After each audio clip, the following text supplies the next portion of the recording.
Sania motorway के हवाले से हम आपको इससे कबल भी 2 मरतबा बता चुके हुए हैं, लेकिन अब इस की जो गुत्थी है वो तकरीबन सुलझ चुकी है।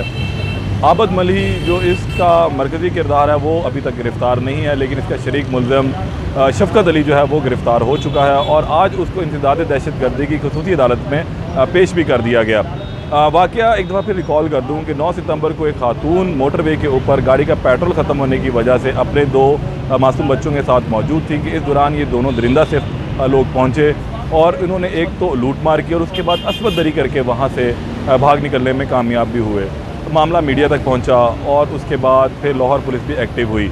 अब सूरत हाल ये थी कि DNA जो फ़र्स्ट मैच किया उस खातून के साथ वो आबद मलही का था।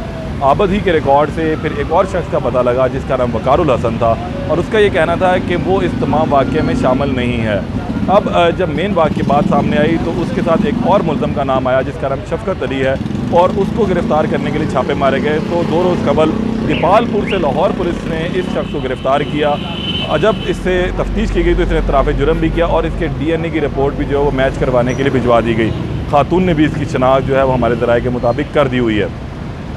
आज जब इसको अदालत में पेश किया गया तो इसके कुछ हुलिया मैं आपको बता दूं कि इसका जो हुलिया था वो स्क्रीन पर आप देख सकते हैं। इस तरह था कि इसका जो है सर काले कपड़े से ढांका गया हुआ था, चेहरा इसका बिल्कुल नहीं अयां था, किसी भी शख्स की नज़र नहीं पड़ सकती थी।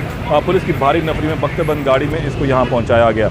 कमरा अदालत में जज ने इससे जब सवाल किया कि आया तुमने जुर्म किया है, तो इसका ये कहना था कि जनाब मैंने ये जुर्म नहीं किया, मुझे छोड़ दें। तो फाजिल जज ने आगे से ये कहा कि अगर तुम बेगुनाह हो तो छूट जाओगे। कमरा अदालत के इस अहवाल के बाद आज अदालत में एक और अहम चीज़ हुई कि इसको जिस्मानी रिमांड की बजाय जो है वो जुडिशल रिमांड पर जेल भेज दिया गया, जहाँ पर इसकी शनाख्त परेड होगी। अब 2 से 3 सवाल जो हैं वो जन्म लेते हैं। वो ये हैं, पहला सवाल कि आया खातून इसकी शनाख्त परेड के लिए आती हैं या नहीं, क्योंकि अभी तक खातून मंजर आम पर नहीं आई। अगर खातून इसकी शनाख्त परेड के लिए नहीं आती तो मामला फिर इल्तवा का शिकार होगा। और इसी तरह ही और जो मरकज़ी मुल्ज़म आबद है वो भी गिरफ़्तार नहीं है और जब ये ट्रायल शुरू होगा अगर खातून उस दौरान भी ना आई तो फिर कानूनी सुकम लेते हुए ये शख्स जो है दोबारा बरी भी हो सकते हैं। तो अब देखना ये है कि खातून को किस तरह से ये कन्विंस करते हैं कि वो ट्रायल के दौरान भी आएँ और यहाँ पर भी पेश हो, इसकी शनाख्त परेड भी की जाए। आज तमाम माहौल जो है वो काफ़ी गर्म रहा। सुबह से ही जो मीडिया की गाड़ियाँ थीं वो पहले ज़िला कचहरी लगी रहीं इस दौरान, क्योंकि पहले ये जो FIR दर्ज की गई थी वो सिर्फ 376 की थी, जिसमें ज़िना बिल जबर का जो है वो दफ़ात लगाई गई थी। लेकिन ये बहुत बड़ा क्राइम था, बच्चों के सामने जो असमत दरी हुई थी।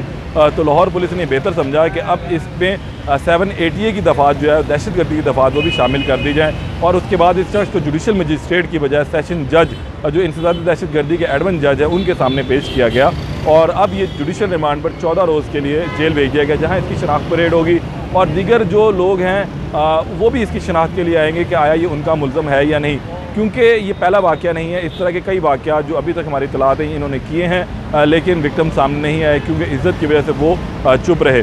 अब इसका ट्रायल अब शुरू हो चुका है, केस ओपन हो चुका हुआ है। मरकज़ी मुल्ज़म आज नहीं तो कल कानून की गिरफ्त में होगा और जिस तरह कल CJ लाहौर ने कहा कि एक्स्ट्रा जुडिशल किलिंग नहीं होगी, ट्रायल करवाएं और उसके बाद इनको सज़ाएं दें ताकि ये सारी ज़िंदगी इनके ऊपर ये कलंक रहे कि इन्होंने ये जुर्म किया। एक्स्ट्रा जुडिशल किलिंग में उनका ये कहना था कि अगर आप इस तरह मार दिया जाता है किसी शख्स को तो वो शक का फ़ायदा लेता है कि उसने वो जुर्म किया था या नहीं किया था।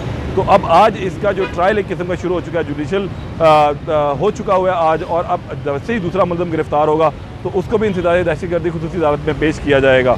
दोबारा फिर हम आपके पास हाजिर होंगे, तब तक के लिए इजाज़त दें। अल्लाह ने के बाद।